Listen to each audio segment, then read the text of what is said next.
ایک صحابی رضی اللہ تعالیٰ عنہ اپنے گھر میں تہجد کی نماز پڑھ رہے تھے. صحن چھوٹا تھا، گھوڑا بھی بندھا ہوا ہے اور چارپائی کے اوپر بچہ بھی سویا ہوا ہے. ان کا دل چاہتا ہے کہ وہ ذرا اونچی آواز سے تلاوت قرآن پاک کریں، لیکن جب اونچا پڑھتے ہیں تو گھوڑا بلکنے لگ جاتا ہے، حرکت کرنے لگ جاتا ہے. تو ڈر ہوتا ہے کہ یہ بچے کو لات نہ مار دے، تو آہستہ پڑھتے ہیں. آہستہ پڑھنے سے گھوڑا پرسکون ہو جاتا ہے، مگر پھر طبیعت چاہتی ہے کہ میں اونچا پڑھوں، پھر گھوڑا بدکنے لگ جاتا ہے. پوری رات اسی طرح گزر گئی. جب انہوں نے سلام پھیرا اور دعا کے لیے ہاتھ اٹھائے تو کیا دیکھا کہ کچھ روشنیاں ہیں جو ان کے سر سے قریب تھیں لیکن وہ دور آسمانوں کی طرف جا رہی ہیں. وہ اس منظر کو دیکھ کے حیران ہوئے. صبح نبی علیہ السلام کی خدمت میں حاضر ہوئے. اے اللہ کے پیارے حبیب صلی اللہ علیہ وسلم، رات میرے ساتھ یہ معاملہ پیش آیا اور میں نے کچھ روشنیاں دیکھی جو مجھ سے دور جا رہی تھیں. نبی علیہ السلام نے فرمایا یہ فرشتے تھے جو تمہارے قرآن کو سننے کے لیے آسمان سے اتر آئے تھے. اگر تم قرآن پڑھتے رہتے تو مدینہ کے لوگ اپنی آنکھوں سے فرشتوں کو دیکھ لیتے. انسان جو کام خود نہ کر سکے کوئی دوسرا کرے نا تو اچھا لگتا ہے. مثال کے طور پہ ہم اچھی تلاوت نہیں کر سکتے تو جو کوئی اچھی تلاوت کرے گا نا وہ اچھا لگے گا کہ بھی کتنا اچھا قرآن پاک پڑھتا ہے. فرشتے قرآن مجید نہیں پڑھ سکتے، سن سکتے ہیں. یاد رکھنا، فرشتوں میں صرف جبرائیل علیہ السلام کو اللہ تعالیٰ نے یہ اجازت دی، استعداد دی کہ وہ قرآن پڑھتے بھی ہیں اور سنتے بھی ہیں. انہوں نے نبی علیہ السلام تک قرآن پاک پہنچایا اور نبی علیہ السلام کے ساتھ قرآن پاک کا دور بھی کیا، سنا سنایا بھی صحیح. صرف جبرائیل علیہ السلام کو یہ نعمت ملی، باقی فرشتے پڑھ نہیں سکتے. پڑھنا صرف انسان کو اللہ نے عطا کیا. اس لیے جب کوئی انسان قرآن پاک پڑھتا ہے تو فرشتے شوق میں آ کے اس کے پاس بیٹھ کے اللہ کا قرآن سنتے ہیں. حدیث مبارکہ میں ہے کہ کچھ فرشتے تلاش کرتے ہیں کہ کہاں کوئی قرآن پڑھنے والا ہمیں مل جائے. تو جہاں کوئی بندہ قرآن پاک پڑھ رہا ہوتا ہے فرشتے اس کے پاس آتے ہیں، اس کے قریب ہوتے جاتے ہیں. حتیٰ کہ حدیث مبارکہ میں ہے کہ اتنا خوش ہوتے ہیں کہ قرآن پڑھنے والے کے جسم کے منہ کے ساتھ اپنا منہ لگا دیتے ہیں، یعنی اس کے لبوں کو بوسہ دیتے ہیں کہ ان لبوں سے قرآن پاک نکل رہا ہے. یہ کتنے خوش نصیب لوگ ہیں. آپ اندازہ لگائیے کہ اللہ کے فرشتے جس بندے کے منہ کو بوسہ دیں وہ کتنا خوش نصیب انسان ہوتا ہے. چنانچہ امام عاصم رحمۃ اللہ علیہ قرآن مجید کے بڑے مشہور قراء میں سے گزرے ہیں، ہم انہی کی روایت پہ پڑھتے ہیں. تو وہ مسجد نبی میں قرآن مجید پڑھاتے تھے اور ان کے منہ سے بڑی خوشبو آتی تھی. جو بندہ بیٹھتا وہ محسوس کرتا کہ واقعی بہت خوشبو آتی ہے، اور عجیب کستوری کی خوشبو تھی. ایک شاگرد پیچھے پڑ گیا، حضرت آپ منہ میں کیا استعمال کرتے ہیں جو اتنی خوشبو آتی ہے؟ انہوں نے فرمایا بھائی میں تو کوئی الائچی وغیرہ استعمال نہیں کرتا، حضرت خوشبو آتی ہے. ان کا ہاں خوشبو آتی ہے مگر میں کوئی چیز یوز نہیں کرتا. حضرت بتائیں کیوں آتی ہے؟ اب وہ انکار کرتے تھے، ادھر سے اصرار ادھر سے انکار، ادھر سے اصرار ادھر سے انکار.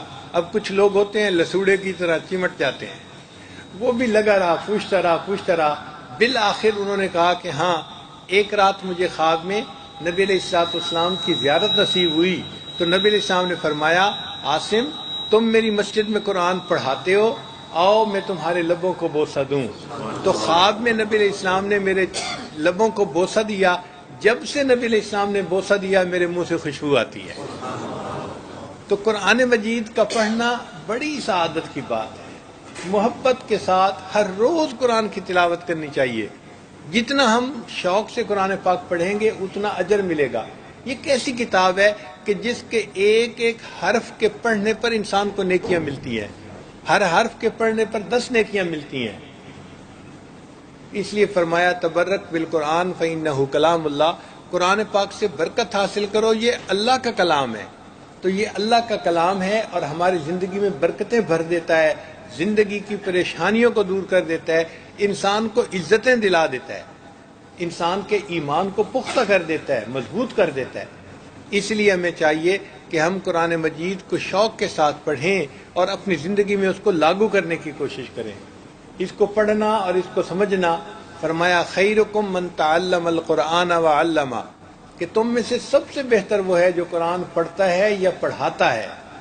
تو قرآن مجید کے ساتھ محبت کا تعلق پیدا کریں.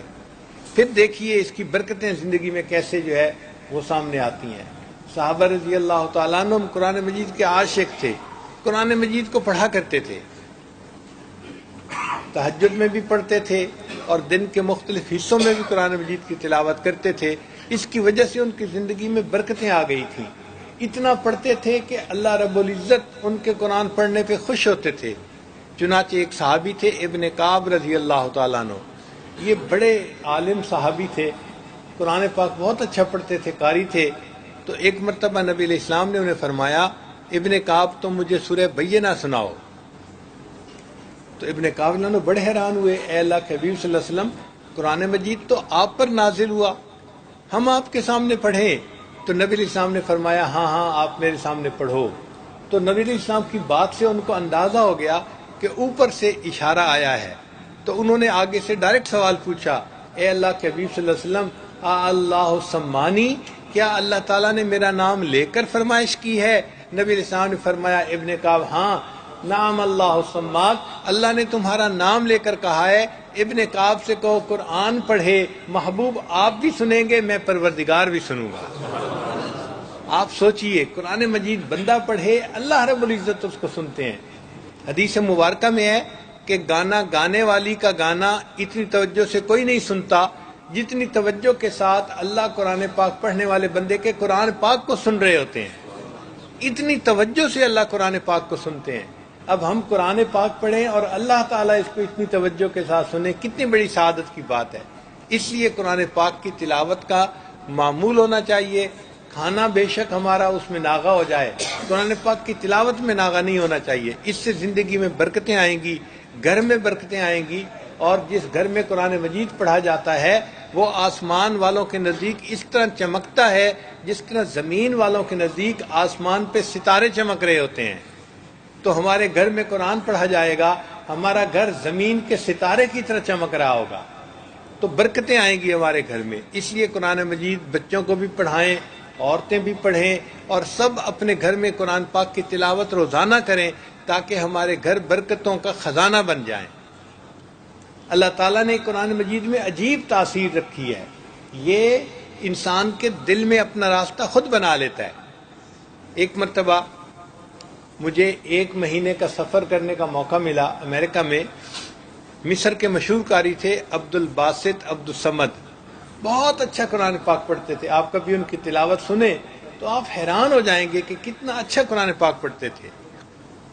وہ قرآن پاک کی تلاوت کرتے تھے اور میں اس سے متعلقہ کچھ مضمون اردو یا انگلش جیسا مجمع ہوتا ایسے بیان کر دیا کرتا تھا. تو 1 مہینہ چونکہ قریب رہنے کا موقع ملا تو کافی آپس میں تعلق ہو گیا تھا. ایک مرتبہ ان سے کسی نے کویسچن پوچھا، قاری صاحب آپ اتنا اچھا قرآن پاک پڑھتے ہیں تو آپ نے کبھی کوئی قرآن پاک کا معجزہ دیکھا؟ ان کا ہاں میں نے تو کئی مرتبہ دیکھا. قاری صاحب بتائیں. تو قاری صاحب نے کہا کہ ایک مرتبہ مصر کے جو صدر تھے جمال عبد الناصر، وہ مجھے اپنے ساتھ رشیا لے کے گئے، اور رشیا میں تو کمیونسٹ تھے، تو وہاں تو مذہب کو، دین کو، خدا کو ماننے والا ہی کوئی نہیں. ان لوگوں کے پاس انہوں نے میٹنگ کی، اور میٹنگ کے بعد انہوں نے پھر ان سے کہا کہ جی میرے ساتھی ہیں آپ کے سامنے کچھ پڑھیں گے. تو وہ تو نہیں سمجھے کہ کیا پڑھیں گے، مگر مجھے صدر صاحب نے اشارہ کیا کہ ان کے سامنے قرآن پڑھو. قاری صاحب کہتے ہیں میں نے ان کے سامنے قرآن پاک پڑھنا شروع کیا. جب میں نے قرآن پاک کا رکوع مکمل کیا تو میں نے دیکھا کہ 5-6 بندے جو سامنے بیٹھے تھے وہ آنسوؤں سے رو رہے تھے. وہ لوگ جو خدا کو نہیں مانتے، جو قرآن کو نہیں مانتے، جو دین کو نہیں مانتے، ان کے دلوں پہ بھی اثر ہو رہا تھا. تو اس وقت صدر صاحب نے پوچھا کہ آپ لوگ رو کیوں رہے ہیں؟ وہ کہنے لگے کہ ہم تو نہیں سمجھتے کہ اس نے کیا پڑھا، لیکن اتنی بات ہے اس کلام میں کچھ تاثیر ایسی تھی کہ ہمارے دل پہ اثر ہوا اور ہماری آنکھوں سے خود بخود آنسو نکل آئے. جو خدا کے وجود کو نہیں مانتے، اگر ان کے دل پہ قرآن اثر ڈال دیتا ہے تو جو اللہ کو مانتے ہوں، ایمان والے لوگوں، ان کے دلوں پہ کیا اثر ہوتا ہوگا.